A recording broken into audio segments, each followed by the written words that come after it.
essa lógica do comprar ou alugar, eu critico primeiro a compra precoce. Você falou de antecipar os sonhos. No Brasil ainda vale a lógica de quem casa quer casa. Né? Sim. Então, para provar para a família que nós estamos bem, né, vamos apresentar para a família a nossa casa própria. Né? Vamos pagar nos próximos 70 anos aqui, mas ela é nossa. Cuidado, porque quando você engessa demais suas escolhas, engessar tanto em termos de localização geográfica, né? Você não pode aceitar uma oferta de emprego a 800 quilômetros daqui, porque você mora onde você está devendo a alma por 30 anos. Tem também o engessamento financeiro. Normalmente, você vai tentar fazer o melhor possível para sua família e vai logo de cara comprometer 30% da renda. É uma pena, porque já que você vai pagar por tanto tempo essa moradia, normalmente um casal jovem acaba financiando uma casa, já um apartamento com 2, 3 dormitórios, imaginando que podem vir filhos.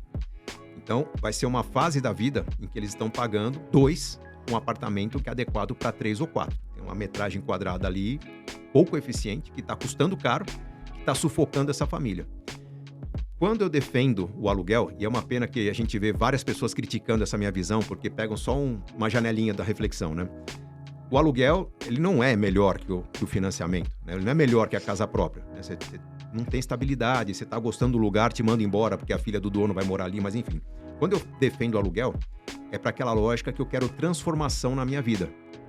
Cara, se eu tenho 20, 25, 30, 35, até uns 40 e poucos anos, ou eu espero ter filhos, ou eu espero consolidar minha vida, ou eu espero crescer na carreira, estou pagando MBA, eu não quero ter essa vida que eu tenho nos próximos 10, 15 anos da minha vida. Eu não posso assumir um desenho de vida que vai ter que durar durante 30 anos. Alguns vão dizer, mas eu posso vender a casa. Cara, você entra no financiamento pensando em vender, você vai vender em prejuízo.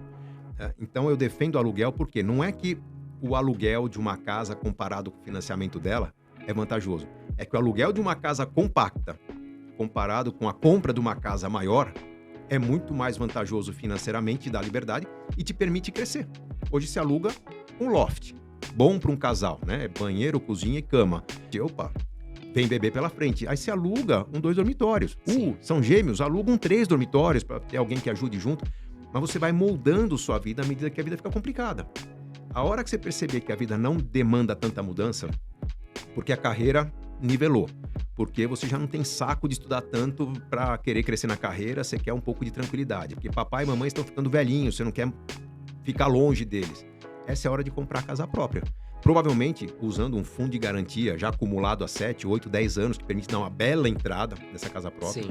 Provavelmente com uma renda que te permite assumir não 30%, mas talvez 10% da renda. E se você quiser, você antecipa a quitação e vai pagar muito menos de juros. Então você compra a casa própria numa condição muito mais interessante. Respondendo objetivamente a sua dúvida, aluguel para quem quer mudanças na vida ou para quem tem muita incerteza na vida, tanto de carreira, quanto de renda, quanto de configuração familiar. A compra da casa para quem tem mais certeza.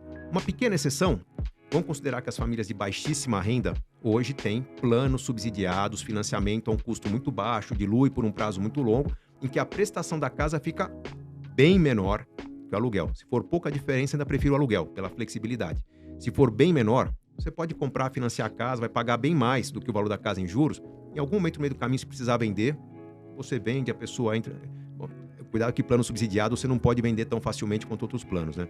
Mas enfim, tem situações em que a compra da casa sai bem mais barato do que o aluguel dessa casa. Mas se a pessoa mantém a flexibilidade, ela vai ter o mundo todo como possibilidade para trabalhar. Se ela entra no financiamento, vai procurar emprego só num raio de 30 a 40 quilômetros de onde vive. E aí matou 99,999% no mercado de trabalho. Isso acontece muito, porque assim, por exemplo, eu tive uma amiga que ela, infelizmente, o que acontece? As pessoas elas têm um pensamento errado. Por exemplo, quando você compra uma casa por 30 anos, essa casa não é sua. Esse é o grande cuidado, porque essa casa é do banco, ou né, de alguém que você pediu dinheiro pro financiamento. Então a pessoa fala, a casa é minha. Cuidado, porque a casa ainda não é sua. Essa que é a grande realidade. E uma amiga minha, que até o André conhece, o que aconteceu? Ela deu 100 mil de entrada, infelizmente ficou desempregada, que acontece muito. E aí, o banco vai lá, toma as chaves e os seus 100 mil.